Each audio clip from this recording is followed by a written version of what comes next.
The Fed is the titular observable institution. It's like going into the prison and beating up the big guy. Exactly. Take the bologna sandwich, slam it on the floor, headbutt him, and walk out. That's one theory behind the Trump administration's investigation into the chairman of the Federal Reserve. There are others. From WNYC in New York, this is On the Media. I'm Brooke Gladstone. Also on this week's show, a new documentary reveals how a Russian propaganda push in schools is preparing a new generation to die on the battlefield. The co-directors of the documentary, titled Mr. Nobody Against Putin, finally met after 2 years of talking on the phone through a translator. And I finally showed him a real cut of the film. He watched it. The first thing he said to me was, "David, I was 50% certain this whole thing was a scam." It's all coming up after this.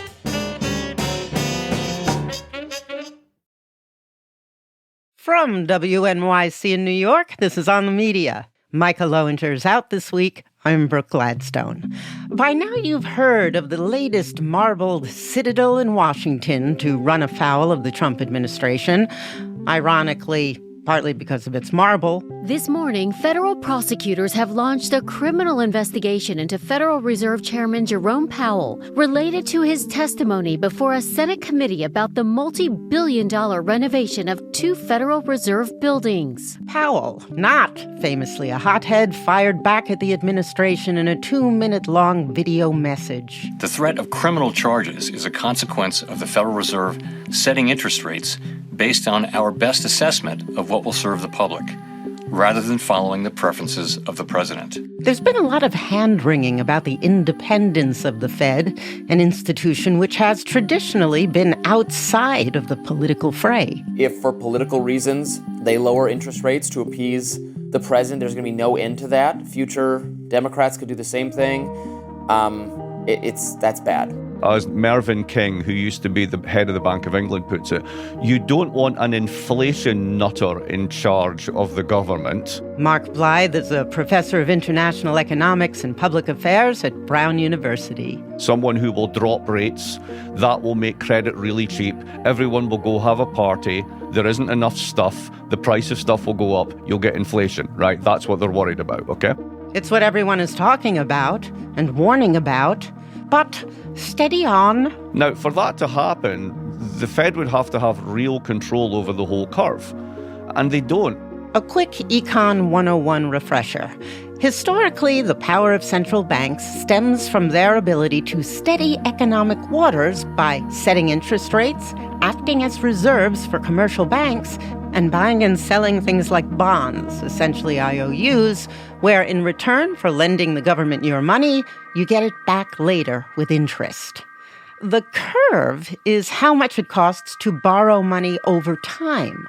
The Fed has plenty of short-term control over that cost, but long-term, if whoever is buying the bonds, everyone from pension funds to individuals, if they lose faith in what the government is doing, they can say, we won't take on the government's debt unless we get a higher interest rate. A key example of this ebb and flow happened this week. Look at what happened with the credit card stuff. Trump comes out and says, 10%, that's it. That's a 10% cap on credit card interest, a policy championed by both parties. Their premise is, hey, if we are asked to lend money, which is extend credit to someone who is a low earner or has a shaky credit score, we need to get compensated for that risk. And the banks go, well, there'll just be less credit. That said, Blyth argues that central banks are in fact far less responsible for the supply of money in the economy as a whole than we may believe. We deregulated banks in the 1980s.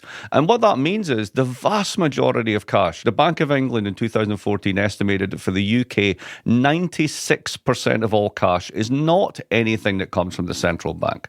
It's actually just commercial bank loans. So, as this story unfolds, he says there are a few ways to understand the DOJ's investigation into the Fed chair.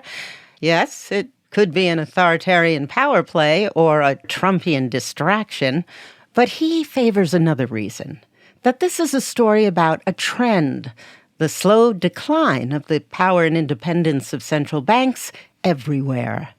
There's a kind of feeling amongst Americans who think about this stuff that Moses found the tablets.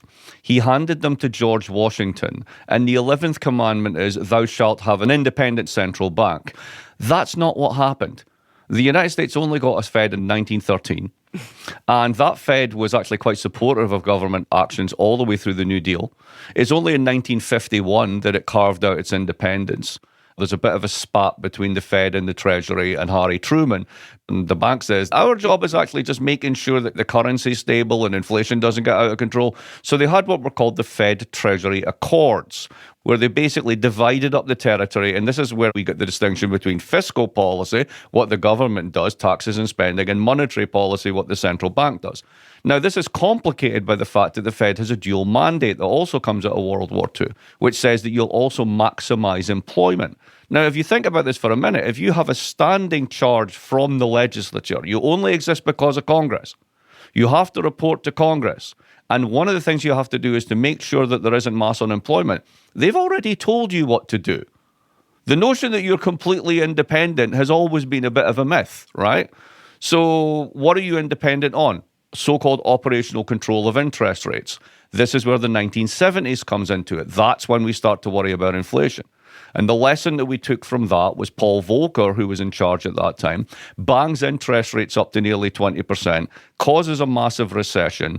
Inflation falls from 16% all the way down basically over the next several years. It takes a while, but the economy loses inflation. And by 1984, Ronald Reagan's saying it's morning in America and the economy takes off on a tear. This is the beginning of the rationale for having big, powerful, independent central banks that don't let the government spend too much money. And then when the financial crisis hit in 2008, we turned to the central banks because they were the ones in charge and said, right, lads, you need to fix this terrible mess. It was the commercial banks that caused it. Yeah, I know, but basically it's the same as 1913. The banks got themselves into trouble and you want the central bank to fix it. So now bring us up to the present.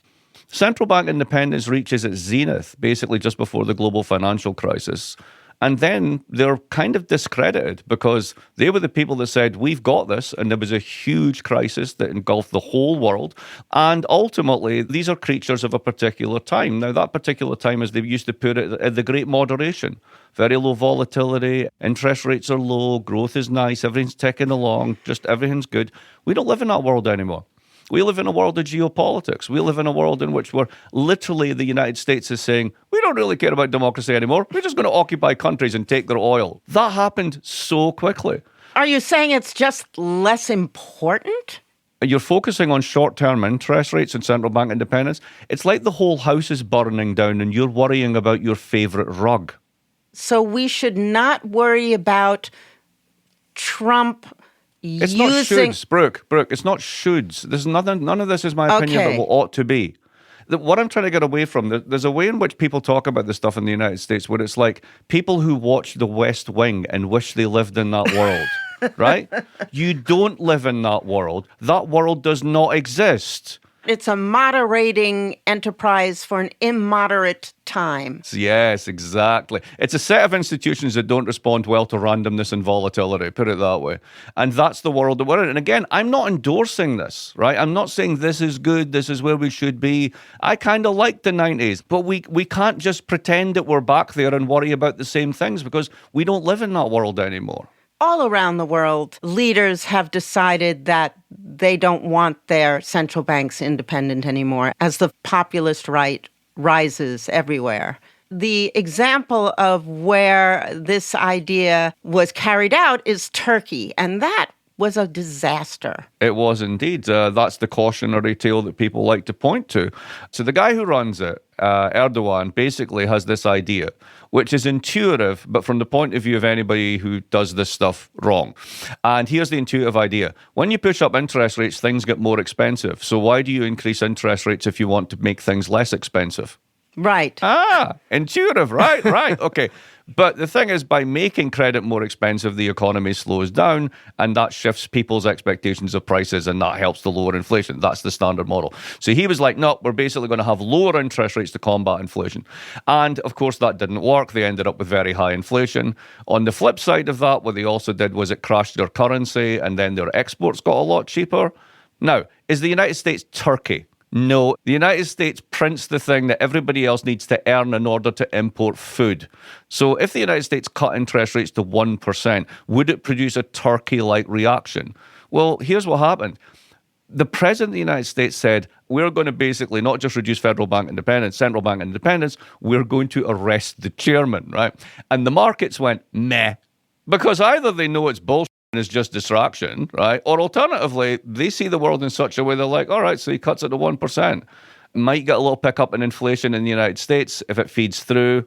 I mean, we thought tariffs was going to feed through into inflation. That didn't happen. Meh. Let's move on to the second narrative that you might use to explain this, or that you might apply to this situation, that it's simply a power play. It sure sounds like it. We have a bad Fed chairman. He's bad in a lot of different ways, but he's bad because his interest rates were too high. He's got some real mental problems. I'll be honest, I'd love to fire his ass. He's renovating a small building. It's the most expensive construction job in history. He's billions of dollars over budget, so he either is incompetent or he's crooked. What does that mean for our economy if it's left prey to the manipulations of presidents who want to stay in power no matter how much people suffer in the long term? Or are you saying that the Fed it just isn't that powerful? I'm saying that the Fed is extremely important. It's the global central bank. But is it important to have a central bank that basically does bank regulation well and makes sure that the credit system doesn't blow up? Yeah, hell yeah, absolutely. But what we've done is this weird thing where we've made the head of the Fed the most important economic person on the planet.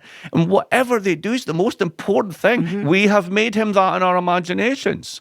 And that is simply not the case. So this is a power play because Trump believes in the Fed's power. Because the Fed is the titular, observable, obvious institution in which to say, if you push this over and put your yes man in charge, you're signaling to every other independent agency in the government, you will now do what I say. It's like going into the prison and beating up the big guy. Exactly. That's it, yeah. Take the bologna sandwich, slam it on the floor, headbutt him and walk out. That's pretty much it. So Trump may not get his way. Multiple Republicans have gone on record saying that the Fed's independence is important. North Carolina's Tom Tillis on the Senate Banking Committee is an important guy. He said he's ready to hold up all Fed appointments until this thing with Powell is, quote, resolved, which I think means Trump has to back off. Maybe it's not a well-thought-out power grab? Here's the last possibility as to what this is. You fell for it again, Brooke. The distraction. It's flood the zone. I am going to really argue with that here. Because, I mean, look, we've done nothing but talk about these distractions. We've extensively covered how this administration has flooded the zone in the first 12 months. And the last time around, it's an absolutely real and relevant tactic. But Americans do consistently vote with their wallets.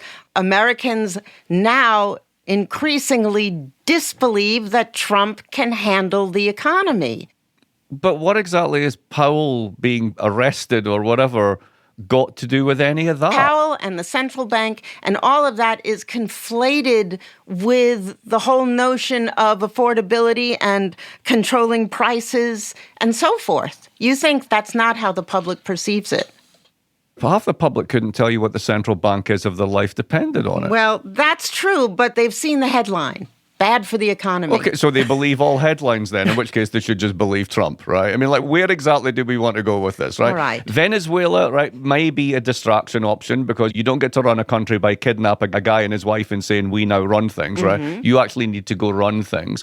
And basically saying, we're going to arrest the Fed chair when you know that you're not going to arrest the Fed chair, strikes me as just another distraction. This entire thing could literally just be, what do I do this week to stay in the headlines? So, Mark, let's consider that all three of your stories about what's going on now are correct.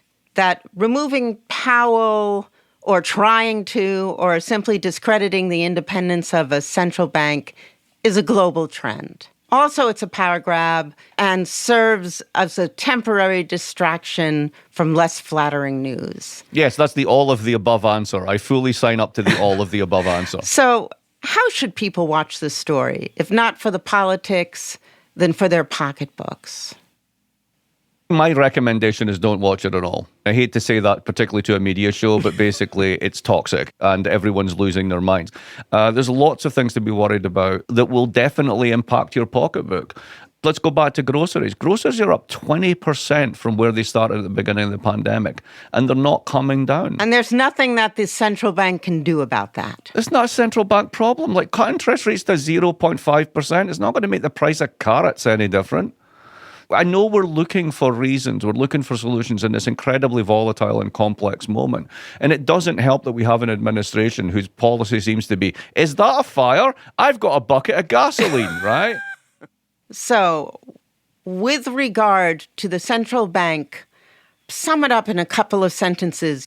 You know, great respect for central banks and central bankers. Many of my friends are central bankers, right? I'm going to put it this way. Independent central banks. You can't live with them. You can't live without them, right? I mean, they're really important institutions. There's a reason that almost every country has one, right? If you have money in banking and credit, chances are you'll have a central bank to keep them in line and make sure it doesn't blow up, right? The mistake that we made, if we made a mistake, was to basically treat these guys as the masters of the universe. And they're not. Mark, thank you so much. Always a pleasure. Mark Blyth is a professor of international economics and public affairs at Brown University. Coming up, a new documentary reveals how a Russian propaganda push in schools is preparing a new generation to die on the battlefield. This is On the Media.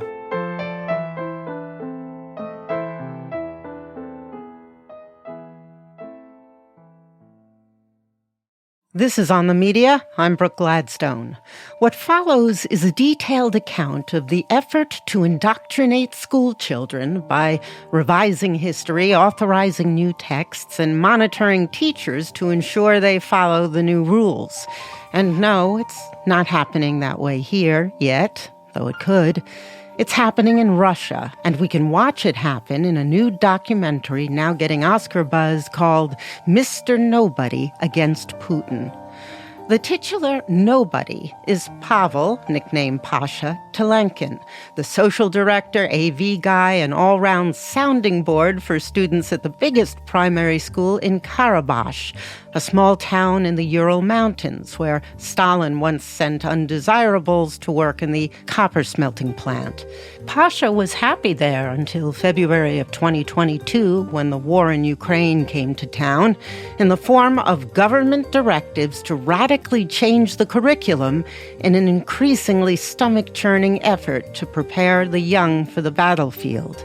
Because, as Putin once said, commanders don't win wars, teachers win wars. Since Pasha was videotaping school activities anyway, he decided to tape everything. And in an unimaginably risky leap of faith, sent it to documentary filmmaker David Borenstein, a man essentially unknown to him based in Copenhagen. The result is this gripping chronicle and cautionary tale. Pasha, hello. Hello. So, the film starts in early 2022. You're a videographer and events coordinator at a primary school in Karabakh, an industrial town in the Ural Mountains. Describe your job. В мои обязанности входило организовывать различные праздники, концерты. My job consisted of organizing all kinds of events, from concerts to holidays to cultural and intellectual events, and even sometimes sports competitions. And I really loved it. It was amazing. I had a great director of the school, and she would always call me into her office and say, okay, Pasha, what's the next surprise? What's your next new script? When COVID happened, we started filming a lot and doing a lot online. So after COVID, everyone thought, well, hey, we have all of this experience of filming everything, so we can just keep filming. So yes, I would film everything that I would organize. I also had a kind of circle of some of the older kids, like an extracurricular where I would teach them and they would film something and they would learn to edit. And some of my students would then go off and get part-time jobs at the local television station and kind of earn a little bit of money. And I'm really, really proud of them. You weren't just the professor of fun. In addition to the technical skills of editing and filming, what did you want to give them? У меня в школе, когда я учился, When I was in school, I never had any kind of place where I could just go anytime, sit with people and have tea and talk about big problems, small problems, just share what was going on in life. I never had a space like that. That is safe. да. Then in February of 22, Putin announces the full-scale invasion of Ukraine. Things start changing dramatically. И 14 марта, то есть So буквально the через 14th of March, literally just a few weeks after it happened, all of the directives started arriving at school with literally scripts for every class and what the teacher should say and how they should say it, and also video material and everything that they were supposed to include in their classes. учителя включали. And what was the nature of that material? И сперва мне сказала... At first, the assistant director of the school told me that it was just we were going to photograph it, but then called me and said, now it turns out we have to film it all. And so it had to be very carefully filmed so you could see the teacher and that they were reading from the script and that there were children in the room and it was full and that they were reacting to what they were told and that all of the video that was being sent to be included in the lesson was being projected, and all of that needed to be proven. For example, I remember one of the very first ones, the teacher was reading from the script about how Russia, Ukraine, and Belarus, we're all united countries. We all share language. We have the same fairy tales and the same past. Unfortunately, now Ukraine has gone onto a path of Nazification, and we must free them. When I saw that first lesson, my glasses even fogged up. It was so powerful, and I understood that I didn't even morally have the right to delete this footage because I was capturing a very specific era in our country. It occurred to me, I thought, oh my God, we have so many schools all over Russia, and we're all filming this and uploading this. Can it really be that there's some guy who's just sitting there and is going to watch all of this footage from all of the schools all over this country? И я провел такой эксперимент. So I did an experiment. Но на монтаже I filmed a whole lesson, 45 minutes, an academic hour, but then I only included the first few minutes and the last few minutes, and everything else in between was black. There was no reaction. Nobody said, there's something wrong with your lesson. Maybe there was a camera technical problem, but we can't watch it. There was absolutely no response to that. Many of the teachers resented, hated what they were being asked to do.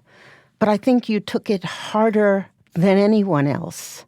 И вот в этот момент я понял то, что я с камерой здесь для государства. I realized that I was there to be the government, the signal for the teachers. Watch out, we're here watching you. It wasn't to give the government this information, it was to be there for the teachers to let them know that they were being watched. Для меня это еще хуже стало.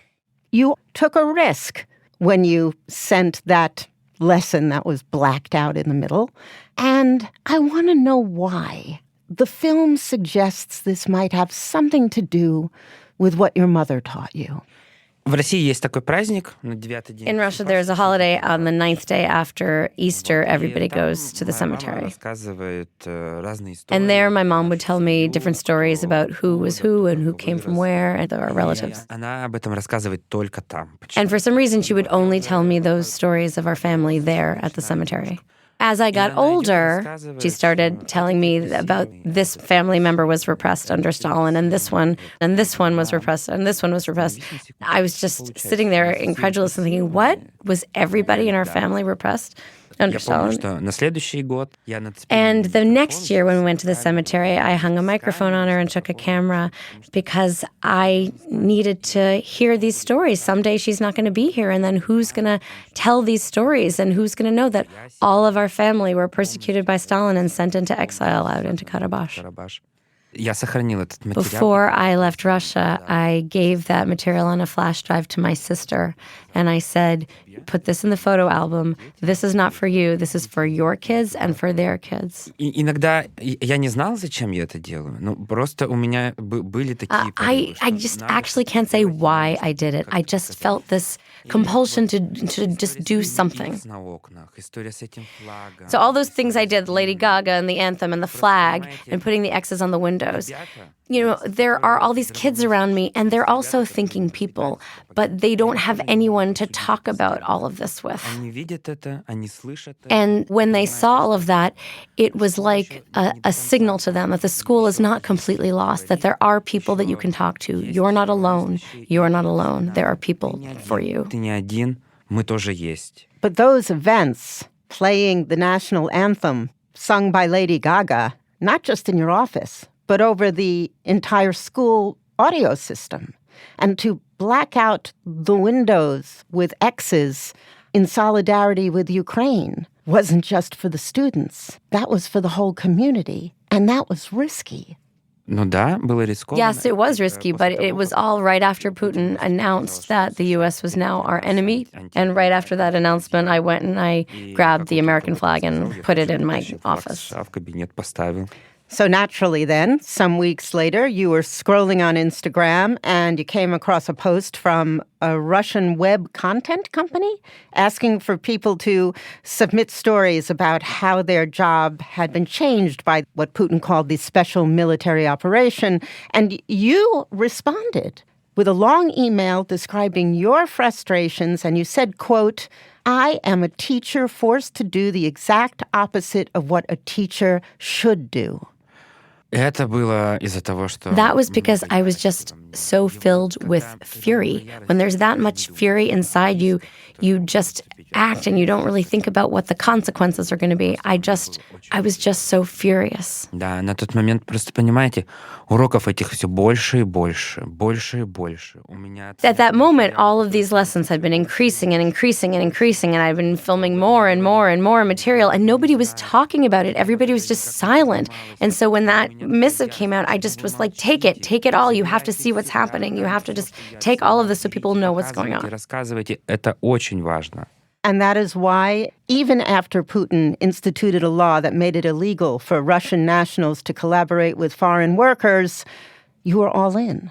Да. Ну вот я продолжу на прошлый. Of course, after I sent all of my, angry words off to that media content company, they were like, oh, no, thank you, we don't need this. But they did send what I wrote around to each other, all of like the creative team there. And that was how I wound up hearing from David. Mm-hmm. Да, и вот написал Дэвид. And so on the one hand, I knew that working with an American director, I could get in a lot of trouble. But on the other hand, I thought it was great. It was cool that he was interested. And I felt like I had an obligation to work with him and share this material. You film an interaction with another teacher, Pavel Abdulmanov. He's the one leading the new mandatory anthem ceremony at the school. He's a representative of the ruling party. You asked him, in an interview format, why he chose to be a history teacher and which historical figures he'd love to meet. They were basically the worst monsters of the Stalin era. Я вот тут хочу сказать, секретик вам небольшой. I'm going to tell you a little secret. When I interviewed him, I was utterly floored, completely speechless when I heard all of the, heroes that he was describing that he would like to meet. I texted one of my students that was in the next room and say, you have to come here and relieve me. And so my student came in and switched places with me, and he finished the interview. We showed the film in Czechia, and at one of our screenings, a director came. I'm sorry, I don't remember his name. And he said, if anybody had ever come to me with a script that had a character who dressed like him and who spoke like him and who gave those answers to questions, I would have sent them back to film school and said, learn how to write characters better, because that was too much on the nose. There's no way that could ever be realistic and could ever happen. The Wagner mercenaries came to your school with weapons as props, and you filmed scenes of children holding landmines, big heavy guns, and heard stories of death and glory. The footage of this is truly incredible. The arrival of the Wagner mercenaries had a huge impression on me. Because there were welcoming words spoken by the teachers, like, guys, we have visitors, they're here, they want to talk to you all. If they had really said everything to the kids, they would have said, okay, guys, we have visitors here today. The Wagner Group, they're mercenaries. In many countries, they're terrorists, swear for hire. They kill people and they rape people and they steal. And many of them have been in prison for killing and raping and stealing. And here they're going to come now and talk to you all about what they do. Они с вами будут об этом If you see the film, you'll see that there's this one teacher who's constantly putting her back to the camera and trying to stand in between the camera and the Wagner things. And I just felt like, oh, if that's what she's doing, then maybe everything isn't all lost, and maybe we still have a chance, that if you can feel the shame for what's happening.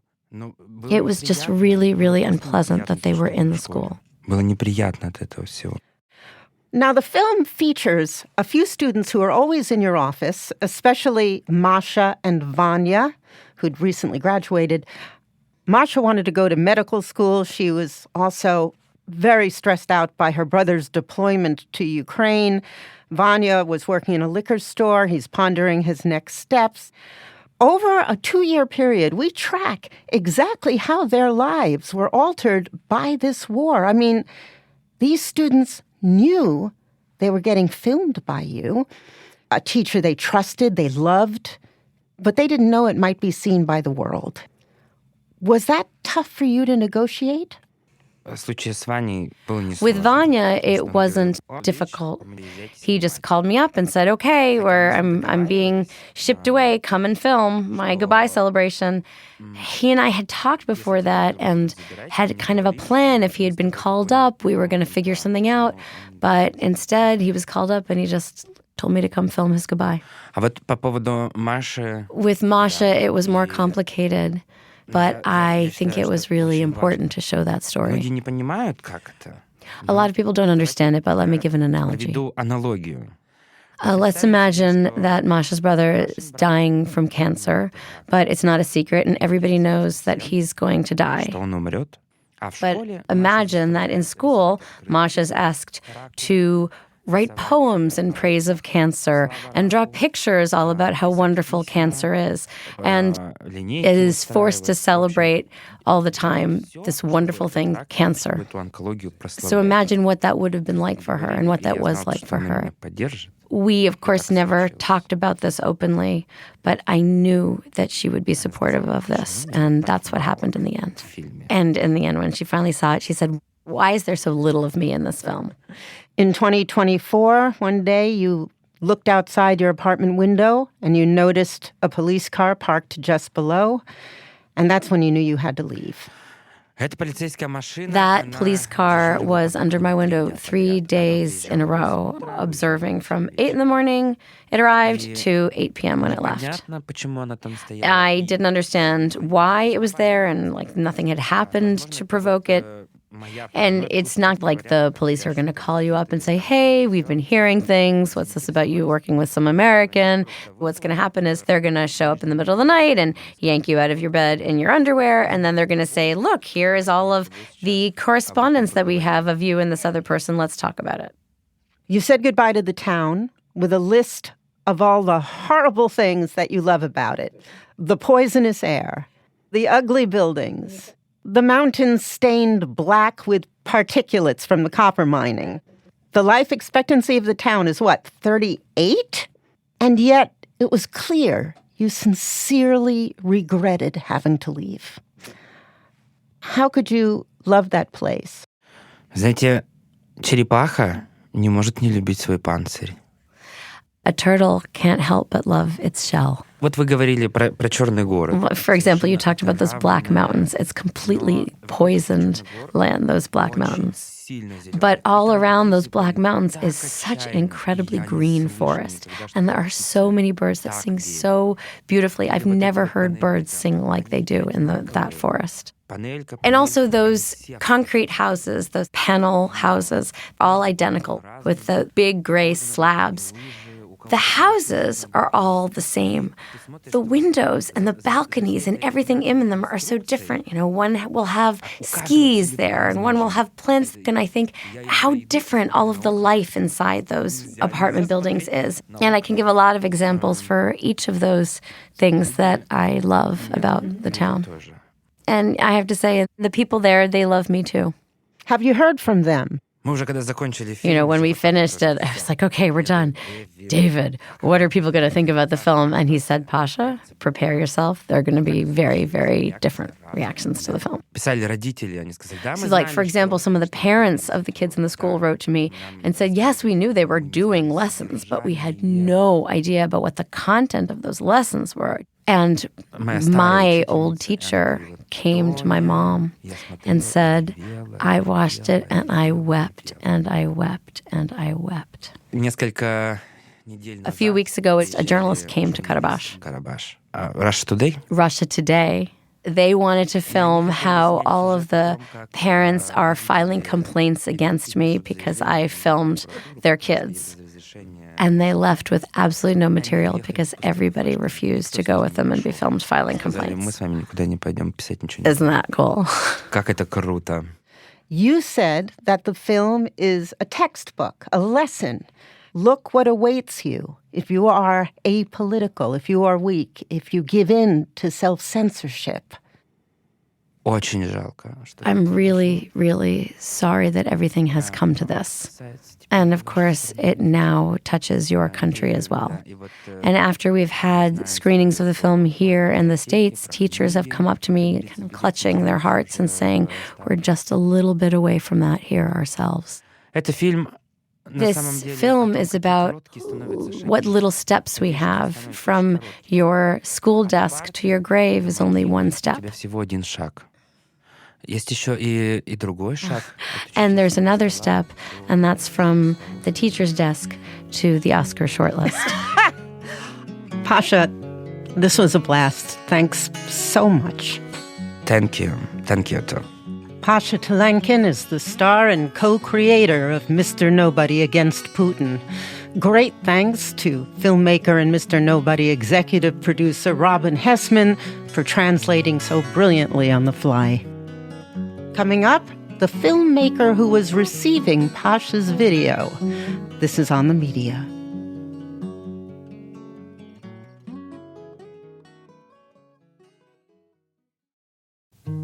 This is On the Media. I'm Brooke Gladstone. We've just heard from Pasha Talankin, the whistleblower/AV guy/protagonist of the new documentary, Mr. Nobody Against Putin.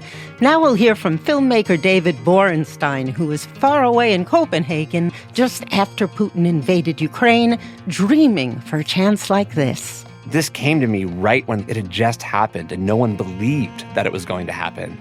And I was so curious, what is fueling this within Russia? And here it was, the answer right in front of us. Well, I had a burning question while watching the film. Who was filming Pasha while Pasha was filming? In the beginning, there was also a DP of mine that went, someone that filmed Pasha as well. But how did the director of photography get into the school? Pasha simply went up to the principal and said, listen, you've given me so much extra work. I have to do my normal job. I have to do these propaganda classes, and I have to film them now. I need help. So this person is going to come in and help me. They're my friend. And that was how we started filming in the school. And in the beginning, I knew that Pasha was filming the propaganda classes, but he had responded to a casting call online.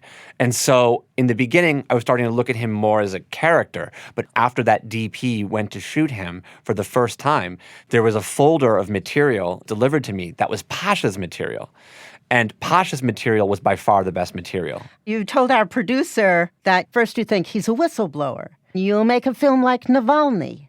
And then you realize that the film is also School of Rock. That's exactly how it felt.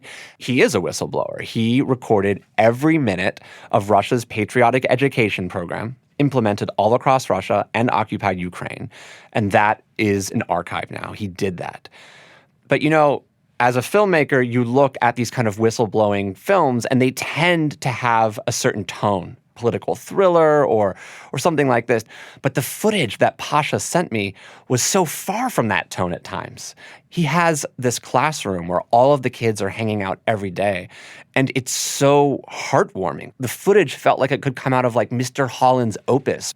And so as an editor, it was really a challenge, actually, to try to figure out what is the overall tone of this film, because he is such a special guy. He is not the typical person to become this international whistleblower. You said that Pasha's footage made you think of the psychology of living through increasing authoritarianism and what that does to a person. Yeah. The way I experienced this film was by getting footage uploaded to me every single day on an encrypted FTP server. Every morning I would get something new from Pasha and sometimes from the DP. Every day, I did this over more than 2 years, saw how things were changing.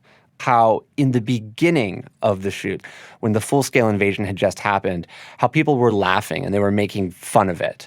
And certainly, humor is a very important way throughout history that people have dealt with authoritarianism. There was humor in this film. But I also noticed as time went on that the absurdity was internalized. And that even happened to me, too. At the very end, one of the last clips I got was the clip of Wagner's soldiers teaching in the school. It was the most absurd clip and the most brutal clip that Pasha delivered to me. Describe it. So Wagner's soldiers are handing out landmines to a group of young students, maybe 13 or 14-year-old, and telling them that they need to avoid these once they get on the battlefield. They then take out a metal helmet and say, when you put one of these on, make sure that you don't clip it. Because if you get shot in the head with this on, it will break your neck if it's clipped. You can see on their faces they can't believe they're looking at this. But, the way I experienced this was strange because I had seen so much propaganda content from this school that I actually didn't recognize it as something unbelievable. I had looked at hundreds of hours of propaganda classes, and this intensification, it didn't even register, and I didn't put it in the film. It wasn't until later someone came back and said, "Did you really not put this in the film?" I had gotten so used to this propaganda that I couldn't even recognize that as ridiculous anymore. And I do fear that that's how it works in the school as well. Tell me about a scene that you found particularly stunning, that your mouth just sort of hit the table. About propaganda? About anything. I was always really fascinated with Pasha as a character, and it became really obvious sometime in that he would have to leave Russia in order to make the film. And I knew that he was kind of grappling with the fact that he would have to sacrifice his entire life in Russia in order to make this film. And in the days before he was leaving, he did a self-shot interview where he just sets up the camera and looks into it. And he just lists the things that he loves about his town. The dirty buildings, the snow and how cold it makes you. This was named one of the most polluted cities in the world by UNESCO, but he loves it so much. It was something that I always wondered, is he working with us maybe because he wants to leave? I hadn't met him in person the whole time that we were making it. Over the 2-year period? Yeah, I only met him after he fled, but when I watched that footage, I truly realized he loves Russia and he loves his hometown. This is a sacrifice. But he feels very strongly about showing the world what's happening in his school. I asked Pasha if you guys ever came into conflict, and he said, well, at the beginning, you had to find a rhythm. Was he understating any serious conflict you might have had at the start over what this film was going to be about? What is beautiful about this film to me is that it is a co-directorship, a collaboration between me, a filmmaker living in Copenhagen, and Pasha, the schoolteacher in Karabakh. In any co-directorship, you need to find a shared vision. And that required a process. Pasha's goal was political. He wanted to show the world what was happening in his school. But my job was to find a way to tell that as a story. And I quickly became really obsessed with him as a character. Did he resist? And was there a moment when he finally just gave in? There were times where he's like, why don't you make yourself a character in the film? And I was like, no, that doesn't make any sense to me. There wasn't really any time that we had any serious disagreement. But what made it difficult to get on the same page at times were security measures. And so in the beginning of our collaboration, we worked together with the BBC to have some security plan. How did they help? Well, first, they gave us money to do a security review.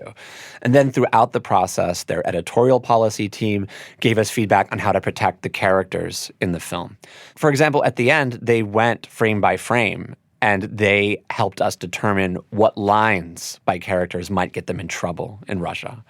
And that's an unfortunate thing we have to do because it doesn't result in a 100% accurate depiction of what everyone's thinking in that town. But it's the reality. We cannot have teachers or students remaining in Karabakh criticizing Vladimir Putin in our film. That would be incredibly destructive for them. There are a lot of expressive eyes, though. There are expressive eyes, and the BBC did not cut those out. But by far the most daunting task to get over was this determination that the best thing Pasha had going for him, for his security, was that his colleagues and the people in Karabakh wouldn't believe him, even if he said he was working on this film. Oh, when was that? He's walking down the hall, and people are like, "What are you doing?" He goes, "Oh, I'm filming a film for the BBC." And everyone's like, Right, ha, ha, ha, just I keep on remember going. now. Some of the security advice that we got was don't share a cut of the film that you're working on with Pasha. Because if this film were to start circulating around Karabakh, it could be game over for him. That was the most difficult thing between us. Because imagine this relationship where you are putting your life on the line, filming things, uploading them every day, but it's a one-way relationship. He's sending stuff to me, I'm editing, but I'm sending nothing back to him. That is difficult. When we finally met each other after he had fled Russia in Istanbul, and I finally showed him a real cut of the film, he watched it. I was looking at his face the whole time he was watching it. I was so nervous. He was not really reacting at all. It was Russian style. But at the end, the first thing he said to me was, "David, I was 50% certain this whole thing was a scam." and he meant it. I mean, it was just such an unbelievable experience to be sending footage but getting nothing in return. So you're getting this flood of footage for 2 years, every day. Yeah. How did you select which example of propaganda to put in the film? Propaganda is something that I'm really interested in. I filmed propaganda in China when I was living there. Propaganda is embedded in a local culture. It's different wherever you are. Russian propaganda is different from Chinese propaganda. How so? Well, I spent many years living in China. And what I noticed in China is that people tend to parrot propaganda, internalize propaganda, and believe the propaganda much more. The propaganda is designed to convince. In Russia, what we saw in this footage is not really an attempt to convince. It is about making you do stupid and absurd things so many times that you become too cynical to resist. You don't see a lot of people in this film mimicking the propaganda. He talks with his mother. His mother isn't mimicking the propaganda. She's simply saying, all boys go to war. All boys die in war. Life is suffering. And life is suffering is what Russian propaganda makes you think. There will never be anything better than this. Everything is That is a fantastic description of two different kinds of propaganda. Just brilliant, really. Okay, you frame the picture with, in fact, the minute it opens up, I'm seeing it and I go, okay, the whole film's going to be a flashback. He is hearing on the phone a voice of a woman explaining to him in Russian what he needs to do to leave unmolested and go to Turkey for a quote-unquote vacation, which was his cover story. That woman is my translator. So that was me talking to him. But when he left Russia, he packed just as if he was going on a 7-day vacation. He left his house as if he was coming back. I was really scared for him. I didn't know how it would be going through the border. And then finally we got to meet. I was suddenly so much more relaxed than I had been in so long. For me, I felt so much responsibility for Pasha. And if he were to have gotten into trouble, if he weren't able to get past the border, if he wasn't able to get a visa to the European Union once we got to Istanbul, which was our plan, then it would all fall apart. And so I was really nervous. But when he finally got to Istanbul, we felt more free. Do you have a favorite reaction to the film? Yeah, I do.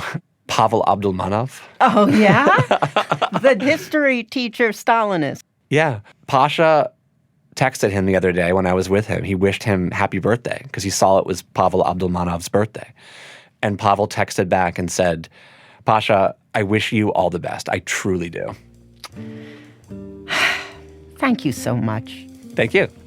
David Borenstein is the co-director with Pasha Talankin of Mr. Nobody Against Putin, which opens January 21st at the IFC in New York City, and then in select theaters in the U.S. and Canada. It will be available to stream from January 22nd. And that's the show. On the Media is produced by Molly Rosen, Rebecca Clark-Callender, and Candace Wong. Travis Mannon is our video producer. Our technical director is Jennifer Munson, with engineering from Jared Paul. Eloise Blondio is our senior producer, and our executive producer is Katya Rogers. On the Media is produced by WNYC. Micah Lowinger will be back next week. I'm Brooke Gladstone.